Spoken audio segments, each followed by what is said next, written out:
নির্বাচনী আচরণবিধি লঙ্ঘন করে পথসভা গণসংযোগ ও প্রচার চালানোর অভিযোগ উঠেছে নীলফামারী ৪ আসনে জাতীয় পার্টি মনোনীত সংসদ সদস্য প্রার্থী সিদ্দিকুল আলমের বিরুদ্ধে। এর আগে একই অভিযোগে উপজেলা নির্বাহী অফিসার ও রিটার্নিং কর্মকর্তা তানজিমা আঞ্জুম সোহানিয়া তাকে প্রাথমিকভাবে সতর্ক করেছিলেন।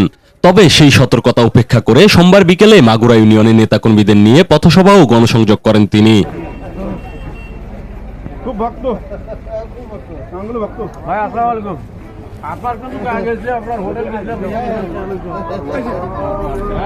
নির্বাচনী আচরণবিধি অনুযায়ী ভোট গ্রহণের কমপক্ষে ৩ সপ্তাহ আগে কোনো প্রার্থী প্রকাশ্যে সভা, মিছিল, স্লোগান বা প্রচারমূলক গণসংযোগ চালাতে পারবেন না। কিন্তু তফসিল ঘোষণার পর জাতীয় পার্টির এই প্রার্থী পরপর 2 বার নিয়ম ভঙ্গ করলেও তার বিরুদ্ধে এখনো কোনো কার্যকর ব্যবস্থা নেওয়া হয়নি বলে অভিযোগ উঠেছে। এ বিষয়ে এমপি প্রার্থী সিদ্দিকুল আলমের সঙ্গে যোগাযোগের চেষ্টা করা হলেও তার বক্তব্য পাওয়া যায়নি। তবে উপজেলা রিটার্নিং কর্মকর্তা তানজিমা আঞ্জুম সোহানিয়া জানান, বিষয়টি তার নজরে এসেছে এবং অভিযোগের সত্যতা যাচাই করে প্রয়োজনীয় ব্যবস্থা নেওয়া হবে।